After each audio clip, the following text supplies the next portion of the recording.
Alrighty mga bossing ko, ito yung naganap na karera ni Last Morak Leg 4 August 3, 2025, ginanap sa Clark International Speedway. Kung mapapansin nyo, napakarami namin dito. Pinagsama-sama kasi muli sa grid yung mga Ninja 400, Yamaha R3 at kami mga 155cc.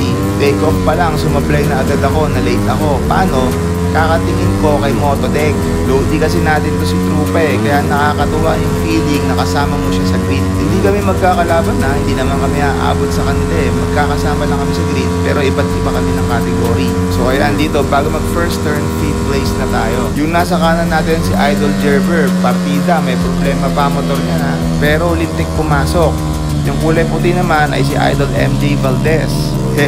Ito lang naman yung lagi natin kapupukan ting may karera. Feeling ko kaming dalawa nag-i-enjoy ng gusto kapag Morak. Paano? Palagi hindi kita ng laban namin dahil talaga magkasama kami sa pacing. Since last leg ng Morak, wala talaga akong practice. Paano pagkatapos nung bumagyo na? 10 araw, umulan ng dire-diretso. At syempre, pagkatapos nun, nag-catch up na ako sa mga trabaho ko. Dami rin kasi masyado talaga na pending dahil sa bagyo na yun. Kaya eto, pagdating ng Morak Leg 4, ang tigas-tigas ng katawan ko at ang dali ko mapagod. Hindi pa tayo kasi katulad ng iba na kahit walang practice ay kayang-kayang bumakbak sa karera. Kailangan ko pa i-condition ng gusto yung katawan ko. Dahil sa totoo lang, bago naman ako sa larangan na to Pero syempre, salang lang ng salang habang may pagkakataon.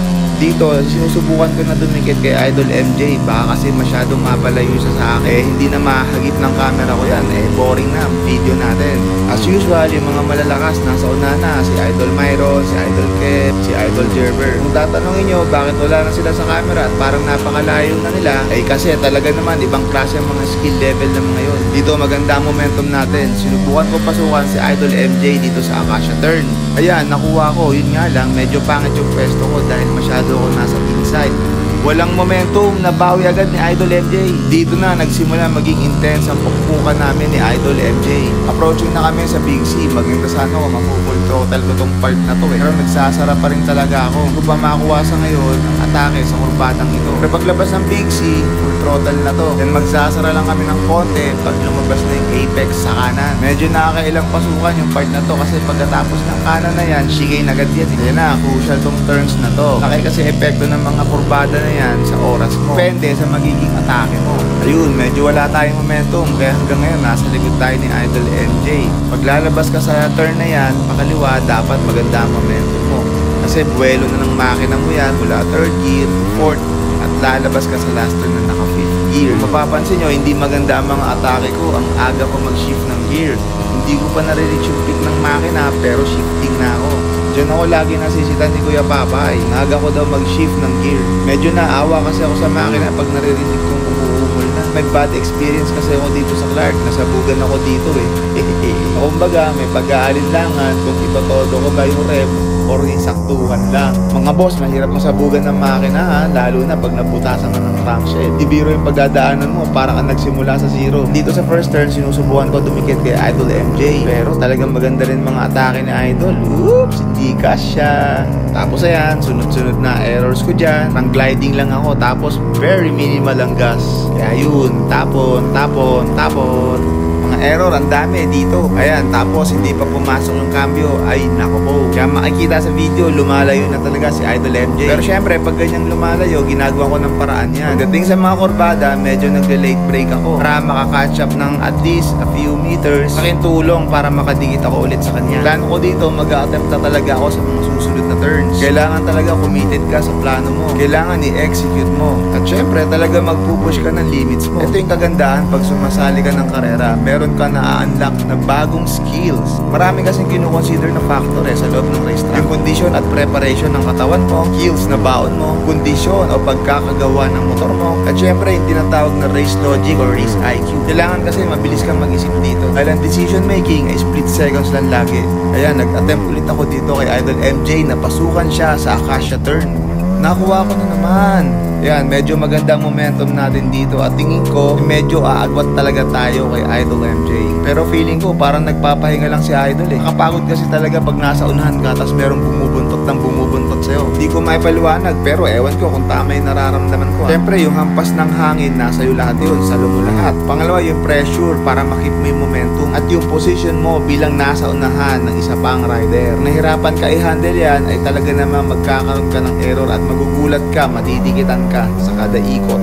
Ipa-fast forward ko na dito. Bale 2 laps akong nasa unahan ni Idol MJ. Hindi ko alam kung nasaan siya banda. Hindi ko kasi siya nililingon dahil nakakadagdag ito sa stress ko. Nakakadagdag din sa enerhiya na ginagamit ko habang nasa loob ng racetrack. Sa totoo lang, medyo pagod na rin talaga ako ng mga part na to. Hindi ko alam hanggang kailan ko makikip yung position na ito. Ang pinaglalabanan na lang namin ni Idol dito ay 4th place. Ang hirap makipagsabayan sa mga nasa lead pack. Pero syempre, part ng goal natin ang makasama sa lead pack. Makakapagpuka ng mga idol nating malalakas. Last 2 laps na lang, matatapos na ang karera. Ang problema, parang naririnig ko yung motor ni Idol lumalapit. Pambihira, yan na naman siya, umatake na naman sa inside. Napapansin ko laging doon siya pumapasok. Naisip ko agad na kailangan kong bawiin ang position. Pero nasasaraduhan na ako talaga dito na Idol. Double downshift ang nangyayari sa akin kasi pag ina-attempt ko na pumasok, nakablock siya. Nakaramdam na talaga ako ng hirap sa part na ito. Ayan, nag-overshoot pa. Paano? Kakapilit ko na dumikit sa kanya, nagkanda leche-leche na shifting ko at throttle management ko, supply na rin. Tingnan nyo bago kami pumasok sa turn na ito.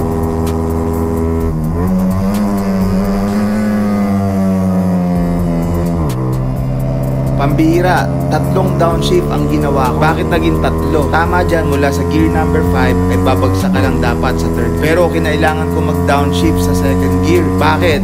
Kasi hinarangan ako ni Idol MJ. I-discarte na siya, sinisecure niya na ang position niya. Kaya nung nasa loob ng turn, saka ko binawi ng third gear. Pero too late kasi talagang lumayo na siya. Sa totoo lang, nagulat ako sa ginawang atake ni Idol MJ dito. Nakakatuwa dahil syempre nag-improve kaming dalawa. May bago kaming natutunan na diskarte sa loob ng racetrack. Pero napapa-OC na ako talaga sa loob ng helmet na to. Mukhang hindi ko aabutan si Idol MJ.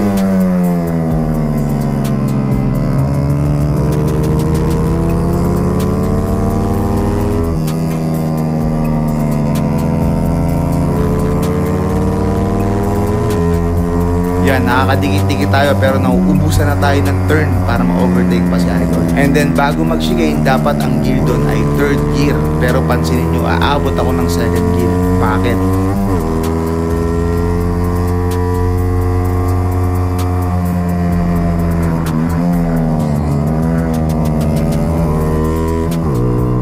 Ayun, 2 downshift from 4th gear. Then pagpasok ng corner, binawi ko na lang ng third dahil si Idol MJ ang bagal sa chicane. Hindi ko alam kung blocking technique niya yon, pero effective ang ginawa niya para mawala ako sa momentum ko. Ayan, nanganak na nga hanggang mag-last. Lumabas yung Ninja 400. Yan, tapos na yung karera dito. Bossing ko. Kung meron pa sana isang lap, madidikitan or mahahabol ko pa si Idol MJ, pero it's too late. Ayan na, checkered flag na. Congrats Idol MJ, 4th place siya. 5th place ako. 6th place si Paulo. Grabe, ang dami ko natutunan dito sa race 1 na to. Idol MJ, hintayin mo ako. Apir-apir muna tayo. Loko ka, binilak mo ako. Abangan nyo yung race 2 namin. Ipopost ko ASAP pagkatapos na ito. Bye-bye!